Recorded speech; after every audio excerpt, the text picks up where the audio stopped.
Hello बच्चों, बेटा हम वेक्टर डिस्कस कर रहे हैं।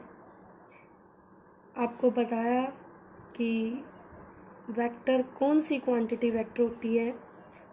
तो वेक्टर होता है आपका स्केलर प्लस डायरेक्शन। जो क्वांटिटी मैग्नीट्यूड के साथ साथ डायरेक्शन भी रखती हैं वो वेक्टर कहलाती है। इसके साथ साथ एक कंडीशन और है, वेक्टर लॉ ऑफ एडिशन ओबे करना। वेक्टर लॉ ऑफ एडिशन ओबे करना। जो क्वांटिटी बेटा मैग्नीट्यूड और डायरेक्शन के साथ साथ वेक्टर लॉ ऑफ एडिशन को ओबे करती हैं वो वेक्टर क्वांटिटीज कहलाती हैं। ठीक है, इसके एग्जाम्पल भी डिस्कस हो चुके थे। अब इसके टाइप हम डिस्कस कर चुके थे। दो टाइप हमने डिस्कस की थी वेक्टर की। एक हमने पोलर वेक्टर बताए थे, एक हमने एक्सियल वेक्टर बताए थे। ठीक है, और जो वेक्टर क्वांटिटीज हैं आपके पास, अगर कोई आपको ये कहे how to change a vector,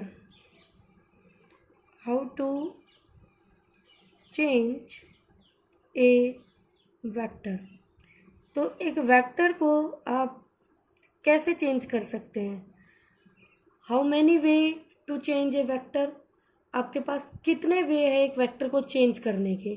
ठीक है बेटा, अगर वे पूछ ले आपसे तो बच्चों आपको लग रहा होगा कि वेक्टर के पास दो चीज़ें हैं, एक उसका मैग्नीट्यूड है और एक उसकी डायरेक्शन है। यानी हम मैग्नीट्यूड चेंज कर दें तो भी एक वेक्टर क्वांटिटी चेंज हो जाएगी, हम उसकी डायरेक्शन चेंज कर दें तो भी एक वेक्टर क्वांटिटी चेंज हो जाएगी। तो कुछ बच्चों के माइंड में आ रहा होगा कि ओनली टू वे है, लेकिन बेटा अगर हम दोनों को भी चेंज कर दें तब भी हमारी वेक्टर क्वांटिटी चेंज हो जाएगी। ठीक है, तो आपके पास वेक्टर को चेंज करने के लिए कितने वे हो गए? 3 वे। कितने वे हो गए बच्चों? 3 वे। एक बार ओनली मैग्नीट्यूड, फिर ओनली डायरेक्शन, फिर बोथ।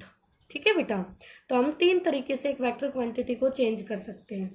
अब हम डिस्कस करेंगे सम बेसिक टर्म्स। ये कुछ वेक्टर्स की डेफिनेशंस डिस्कस करेंगे बेटा जो आपके यूज होने वाले हैं।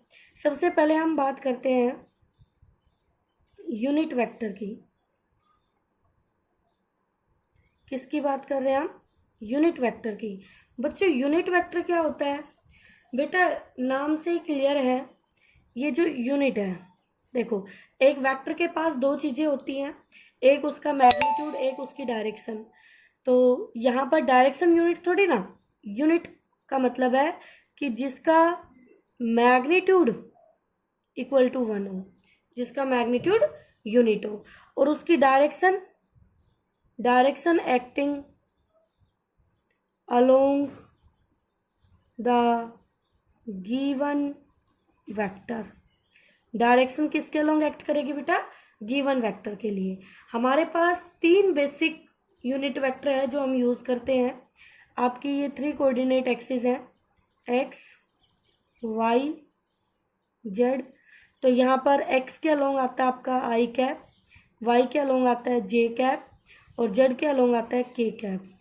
बच्चों यूनिट वेक्टर को आपने लास्ट वीडियो में वेक्टर को रिप्रेजेंट करना सीखा था कि किसी भी अल्फ़ाबेट के ऊपर अगर हम एरो लगा दें तो वो वेक्टर बन जाता है। यानी अब ये ए वेक्टर कहलाएगा, या फिर उसको हम बोल्ड लिखें, बोल्ड लेटर से, वो भी वेक्टर का रिप्रेजेंटेशन है।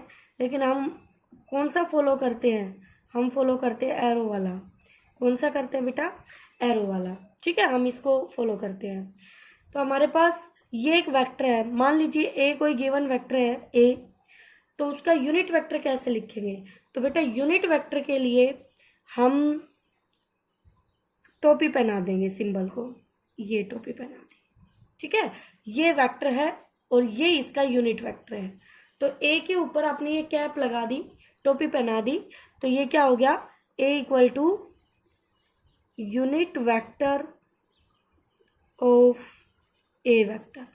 अब इसका जो मैग्नीट्यूड होगा, इसका मैग्नीट्यूड जो होगा वो 1 होगा बेटा, और इसकी direction along the A vector होगी, अलोंग द ए वेक्टर होगी। ठीक है बेटा, तो हमारे पास 3 बेसिक यूनिट वेक्टर कौन कौन से हैं, I cap, J cap, K cap, acting along X Y and Z axis respectively. ठीक है, अगर मान लो ये मेरा कोई पॉइंट है पी पॉइंट, और इसके ये 3 कोऑर्डिनेट है एक्स वाई जेड, यानी ये इसकी लोकेशन दिखा रहा है ओरिजिन से, ये आपका, तो इसको मान लो मैंने रिप्रेजेंट कर दिया, मान लीजिए ये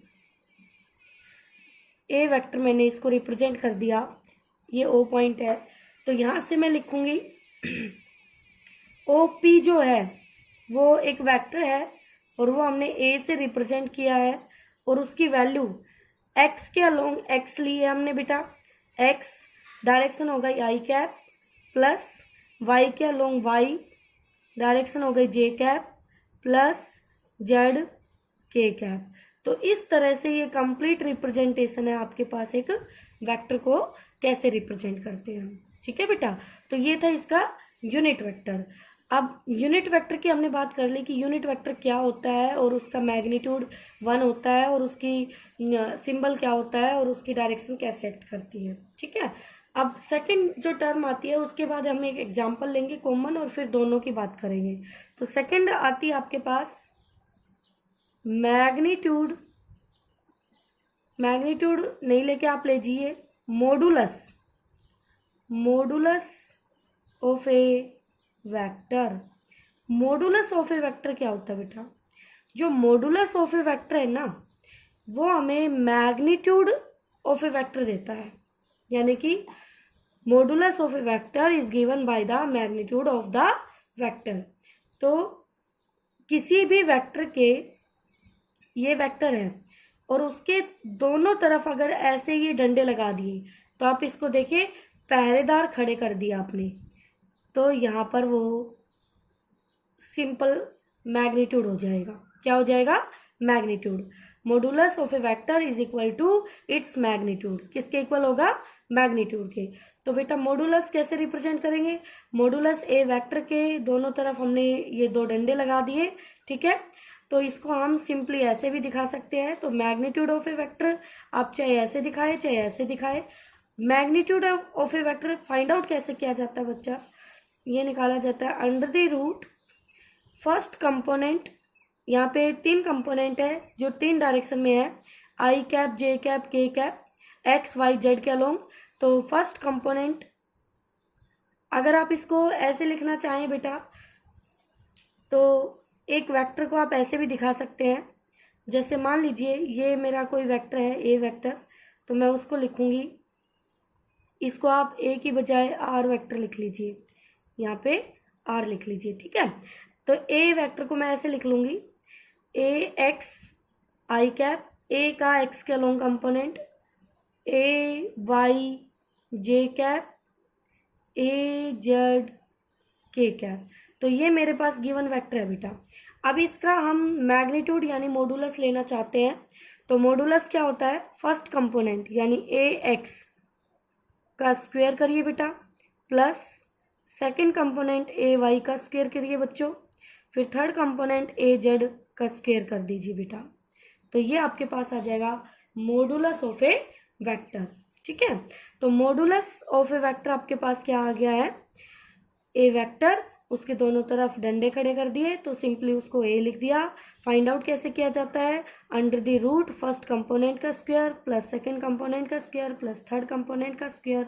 अब बेटा देखिए, अगर हमें कोई वेक्टर लिखना है, ये एक वेक्टर लिखना है ये, तो हम इसको लिख सकते हैं। कैसे लिख सकते हैं, यहाँ से देखिए, अगर हमें उसका मैग्नीट्यूड पता है तो हम उसकी डायरेक्शन से उसको मल्टीप्लाई कर देंगे, यानी यूनिट वेक्टर से, तो वो हमें वेक्टर मिल जाएगा। क्या मिल जाएगा, वेक्टर मिल जाएगा। अब देखिए यहाँ पर जो यूनिट वेक्टर था वो हमारा क्या आता है, यूनिट वेक्टर ए कैप आता है हमारे पास वेक्टर अपॉन में मॉडुलस ऑफ ए वेक्टर, ऐसे, जिसको आप सिंपली और करके ऐसे भी लिख सकते हैं, ए वेक्टर बाय ए। ठीक है बेटा, तो यूनिट वेक्टर क्या हो गया, वेक्टर अपॉन में मैग्नीट्यूड, इट्स मैग्नीट्यूड। ठीक है, तो वेक्टर क्या हो गया, मैग्नीट्यूड इनटू में यूनिट वेक्टर, ये हो गया। अब आप जो भी फाइंड आउट करना चाहें आप निकाल सकते हैं, कोई भी गिवन वेक्टर हो। जैसे मैं यहीं पे एक छोटा सा एग्जांपल लेती हूँ, आपके पास एग्जांपल है मेरे पास, मान लीजिए A vector equal to 2i cap plus 3j cap minus k cap, ये एक वेक्टर ले लिया बेटा। तो अब आपसे कोई ये कहे कि इसका मैग्नीट्यूड निकालिए, तो मैग्नीट्यूड निकाल लीजिए।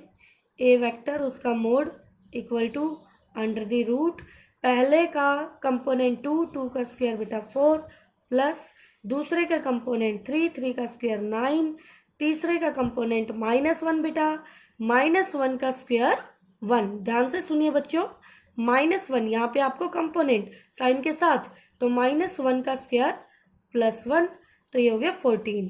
तो यहाँ पे अंडर रूट 14 आ गया आपके पास। ठीक है, तो हम यूनिट वेक्टर कैसे निकालेंगे, therefore A cap equal to vector upon में इट्स मैग्नीट्यूड। तो बेटा वेक्टर है हमारा 2i cap plus 3j cap minus k cap, और इट्स मैग्नीट्यूड हो गया अंडर दी रूट 14। तो बेटा ये आपका यूनिट वेक्टर आ गया, ये आपका आंसर हो गया। ठीक है, तो इस तरह से आप फाइंड आउट कर सकते हैं किसी भी वेक्टर का यूनिट वेक्टर और उसका मैग्नीट्यूड। इनकी बहुत ज़रूरत पड़ेगी आगे चल के आपको। ठीक है, अगर आपको कोई गिवन वेक्टर दे दिया जाए और उसी के अलोंग किसी का मैग्नीट्यूड पता है, तो आप उसका कंपोनेंट लिख सकते हैं उस गिवन वेक्टर के अलोंग, उस डायरेक्शन में। ठीक है, अगली वीडियो में देखेंगे ये क्वेश्चन। तो बेटा ये अच्छे से करना है आपको।